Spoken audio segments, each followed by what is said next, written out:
सभी की कक्षा वहां नहीं यहाँ चल रही है।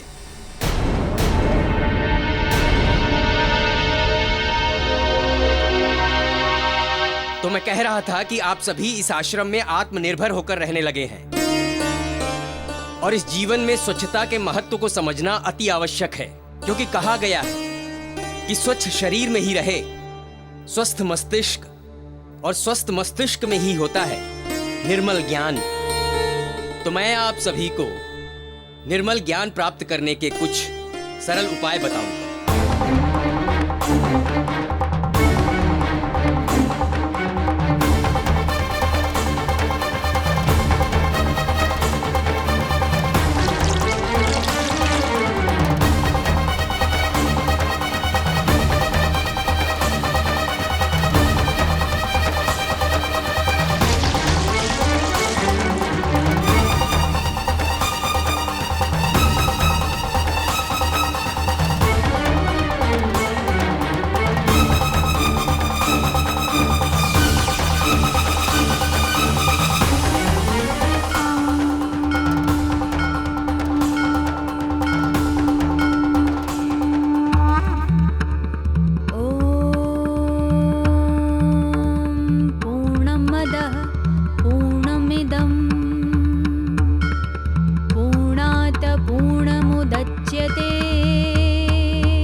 आचार्य जी, मैंने अंजुलियों से घड़ा भर दिया है।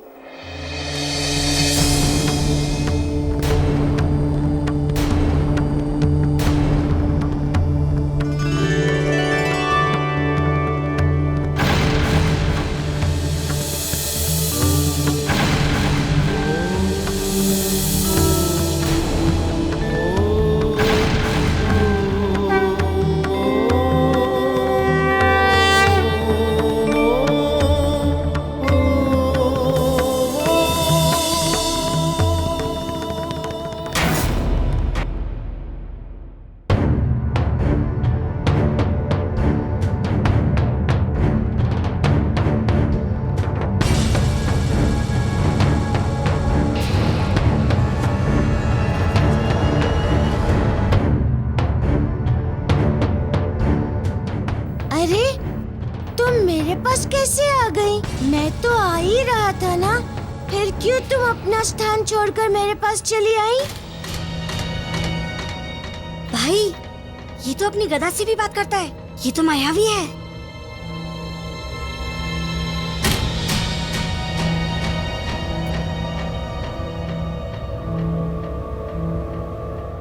आचार्य, क्या मैं अपने स्थान पर जाके बैठ सकता हूँ? नहीं।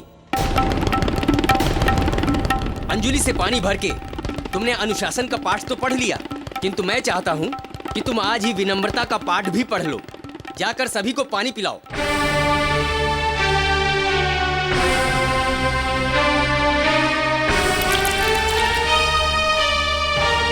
मारुति,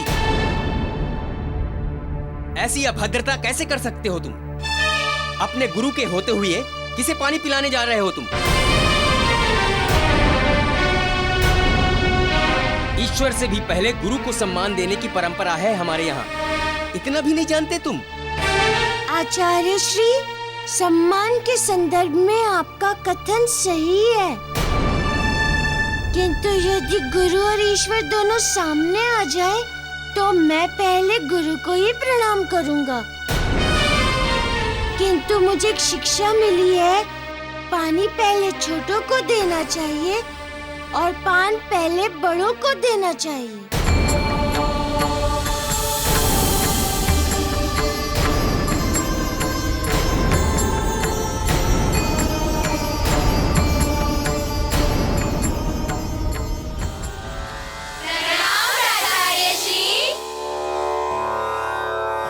आयुष्मान भव। आश्रम निरीक्षण के लिए निकला था, अनायास ही मारुति की बात कानों में पड़ गई, इसलिए यहां चला आया। मारुति, तुमने अभी अभी जो पान और पानी वाली बात की है, उसके पीछे क्या विचार है वत्स? आचार्य श्री, पानी जीवन का प्रतीक माना जाता है, इसलिए पानी सबसे पहले छोटों को देना चाहिए। और पान सम्मान का प्रतीक है, इसलिए पान सबसे पहले बड़ों को देना चाहिए। साधु, वत्स साधु, तुम्हें अपनी प्रथम गुरु अर्थात अपनी माता से बहुत ही सुंदर, सहज और व्यवहारिक ज्ञान मिला है। अति सुंदर।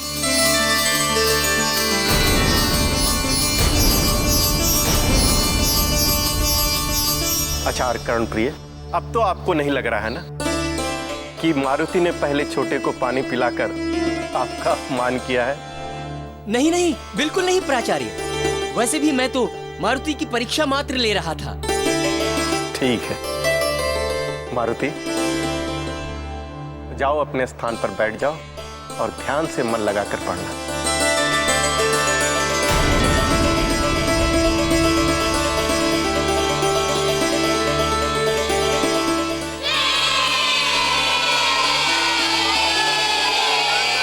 मारुति, तुमको उन दोनों लड़कों पे क्रोध नहीं आया जिन्होंने तुमको आचार्य के सामने झूठ मूठ ही फंसा दिया और बिना बात दंड भी दिलवा दिया? तुम ये कैसे कह सकते हो मित्र कि उन दोनों लड़कों ने मुझे झूठ मूठ फंसाया? उन्हें जो लगा उन्होंने कहा और आचार्य ने जो देखा उसी आधार पे उन्होंने अपनी प्रतिक्रिया दी। आंखों देखी को झुठलाना बहुत कठिन होता है मित्र। मारुति, तुम सही कह रहे हो। मुझे भी लगता है कि उन दोनों लड़कों ने कुछ नहीं किया है। मुझे लगता है ये सब लवणासुर का किया धरा था। वो लोग आपस में तुम्हारी गदा लेकर भी कुछ बोल रहे थे। मुझे लगता है वो तुम्हारी गदा चुराना चाहते हैं। क्या तुमने अपने कानों से उनको मेरी गदा चुराने की बात करते सुना था दामोदर? जिस प्रकार आंखों देखी पर भरोसा करना कभी कभी गलत हो जाता है, वैसे ही कभी कभी कानों सुनी बात भी मिथ्या निकल सकती है मित्र। क्या पता वो मेरी गदा की प्रशंसा कर रहे हो। हमें निष्कर्ष पर तभी पहुंचना चाहिए जब साक्ष्य और तर्क दोनों एक ही दिशा में संकेत दे रहे हो। जब तक ऐसा ना हो, धारणा बनाना या प्रतिक्रिया देना उचित नहीं होगा मित्र। तुम बहुत समझदार ही नहीं, तुम बहुत भोले भी हो मारुति। ये असुर इतने सीधे नहीं हो सकते जितने तुम्हें दिख रहे हैं। चलो मित्र।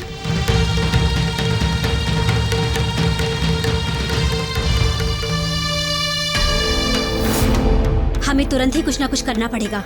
इसकी गदा छीनने के लिए कोई ना कोई मार्ग तो निकालना ही पड़ेगा हमें। किंतु हम करें क्या? वो तो हर पल अपनी गदा स्वयं से चिपकाए चिपकाए चलता है। ऐसे में उससे उसकी गदा छीनना सरल नहीं है। वाह रे वाह, क्या अद्भुत विचार आया है मन में। आओ इधर आओ, कान में सुनाता हूँ।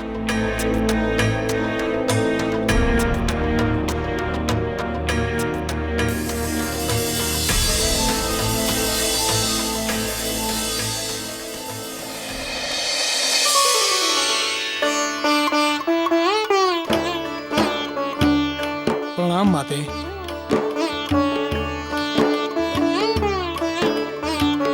भोजन सामग्री की क्या स्थिति है आचार्य भंडारी?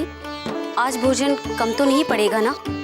अरे नहीं नहीं माते, भोजन सामग्री की कमी की अभी की व्यवस्था तो प्राचार्य श्री ने करवा दी है, इसलिए अभी की व्यवस्था को मैं किसी भी तरह संभाल लूंगा। किंतु माते, भविष्य के लिए हमें इसके बारे में अवश्य ही कुछ न कुछ सोचना पड़ेगा,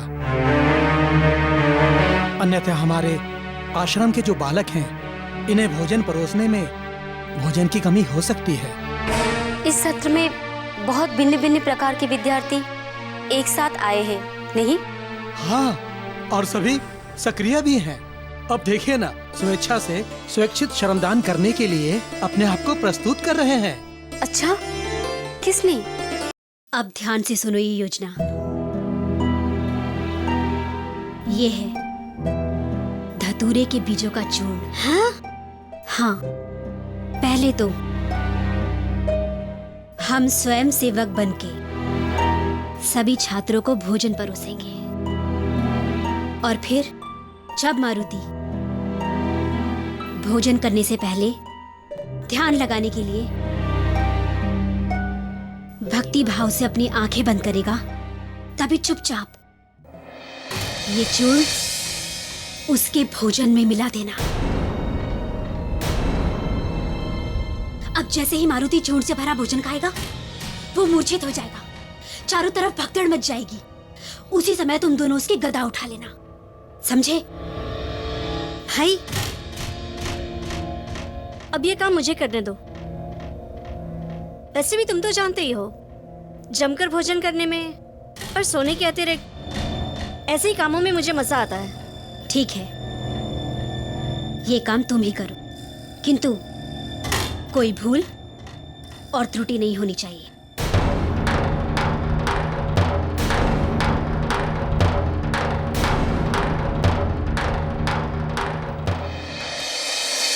तुम सब जो स्वेच्छा से आश्रम के कार्यों में अपना श्रमदान कर रहे हो, सच मुझे बहुत भला लग रहा है, और तुम सभी के लिए मेरे मन से आशीष निकल रही है।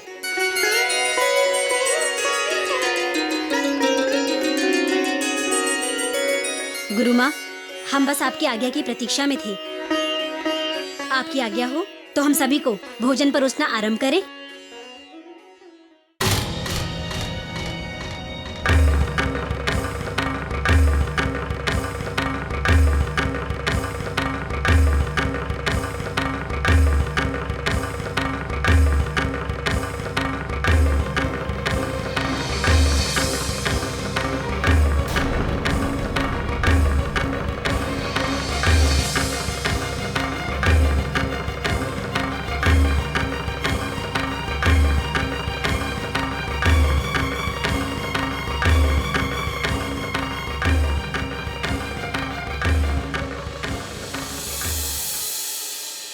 अब सभी बालक आंख बंद करके भोजन मंत्र का उच्चारण करेंगे।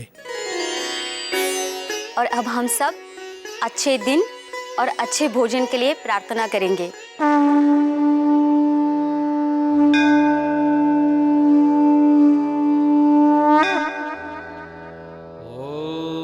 ओम अन्नपूर्णे सदा पूर्णे,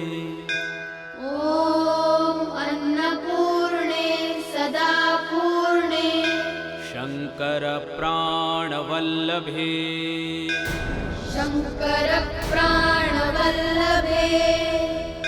ज्ञान वैराग्य सिद्ध्यर्थम,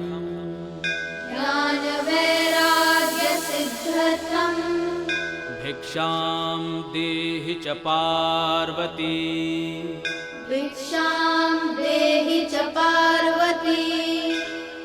ओम अन्नपूर्णे नमः।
मारुति, कहाँ खो गए मित्र? खाना क्यों नहीं खा रहे हो? माँ की बहुत याद आ रही है दामोदर। माँ की तो मुझे भी बहुत याद आती है मारुति, किंतु हमारी माएँ भी यही कहेंगी कि हम भरपेट खाएं, स्वस्थ रहें और पढ़ें। तुम सही कह रहे हो दामोदर। अब तो मुझे भी लगने लगा है कि दामोदर मित्र है मारुति का। दामोदर की बात मान ले, खा ले बेटा खा ले।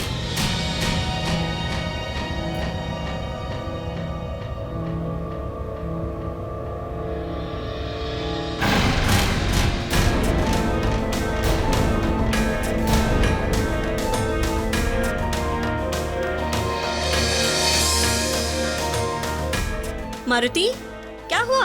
खाना क्यों नहीं खा रहे तुम?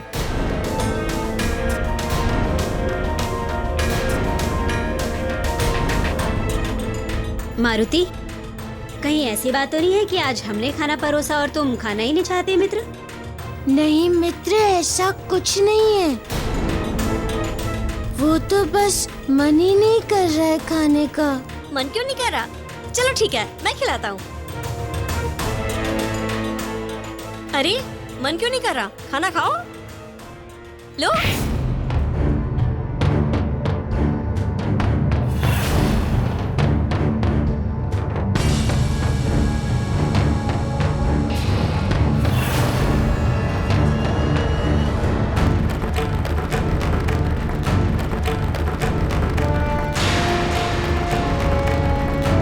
मारुति, अरे मारुति खाना खाओ। मारुति रुको ना, अरे रुको रुको मारुति।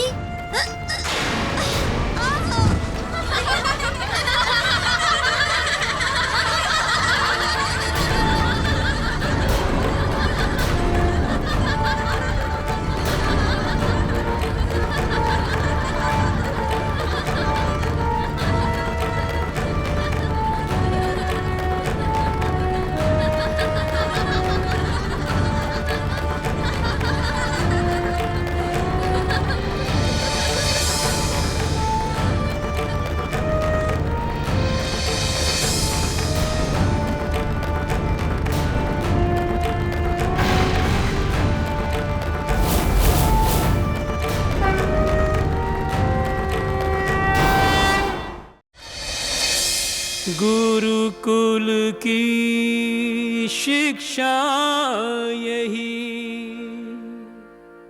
सब हो एक समान। प्रथम धर्म तो कर्म है, जीवन कर्म प्रधान। जीवन कर्म प्रधान। हर स्थिति में जी सकें, घर हो या वनवास। हर स्थिति में जी सकें, घर हो या वनवास।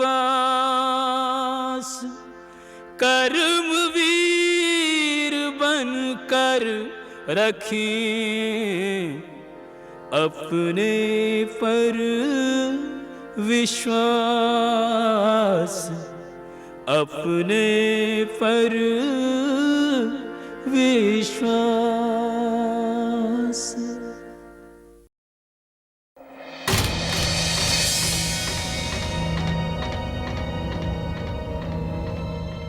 अरे कैसा दुष्ट है रे ये वानर मारुति। एक पल के लिए भी अपनी गदा अपने से अलग नहीं होने दे रहा है, और हम यहाँ रात दिन उसकी गदा के पीछे पड़े हैं।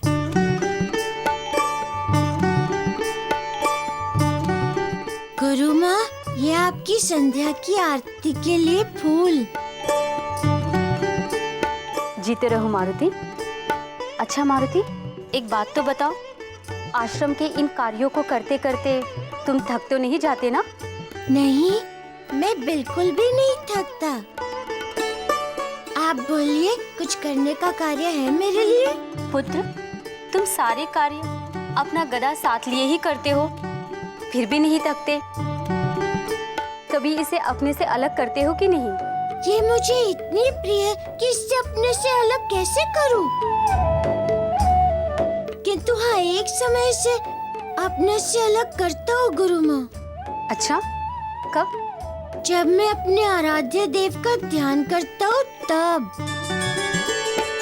कहते हैं जब अपने प्रभु को सच्चे मन से याद करो, उनका ध्यान करो, तो फिर सब कुछ छोड़कर करो। अपने प्रिय से प्रिय वस्तु भी अपने प्रभु श्री राम का ध्यान करते समय हमें भूलनी चाहिए, तभी हमारी पूजा हमारे आराध्य देव तक पहुँचेगी। लो जी, हो गई अब सारी समस्या हल। अब समझ में आ गया कैसे उड़ानी है उसकी गदा। चलो।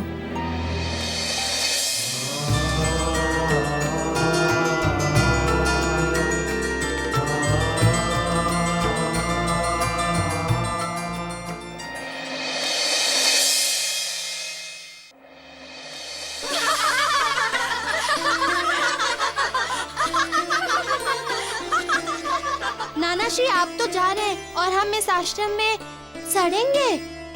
कुछ भी सुविधा नहीं है यहाँ, न रहने की, न पहनने की और न ओढ़ने की।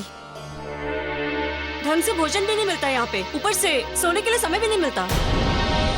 जब देखो कोई ना कोई काम में रगड़ते ही रहते हमको। नाना श्री, हमें यहाँ बिल्कुल अच्छा नहीं लगता है। बस, अब कोई किचकिच नहीं करेगा।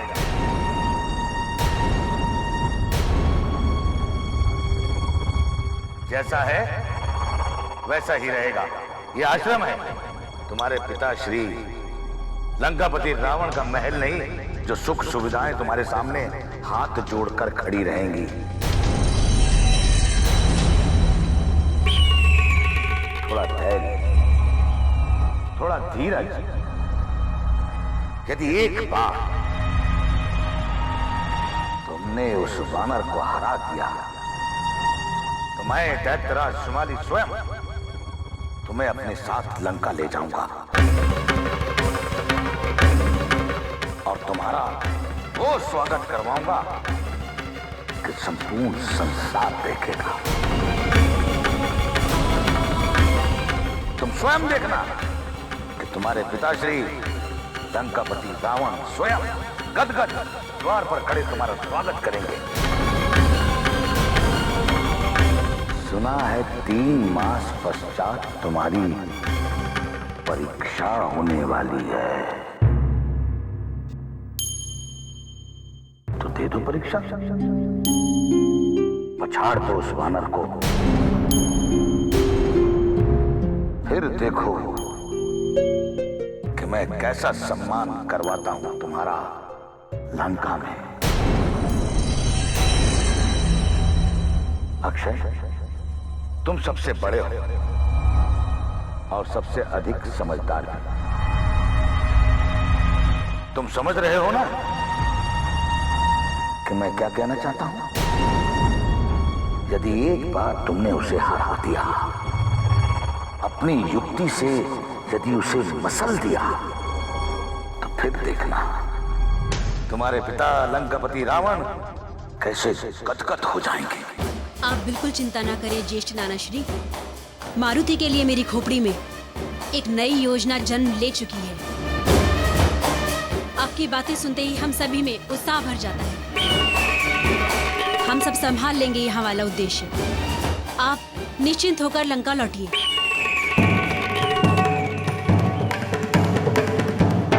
विजयी भवा मेरे राजकुमारों।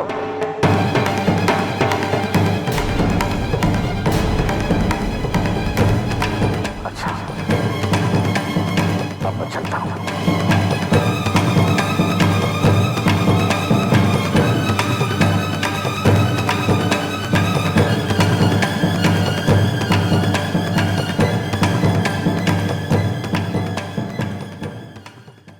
चलो सारथी।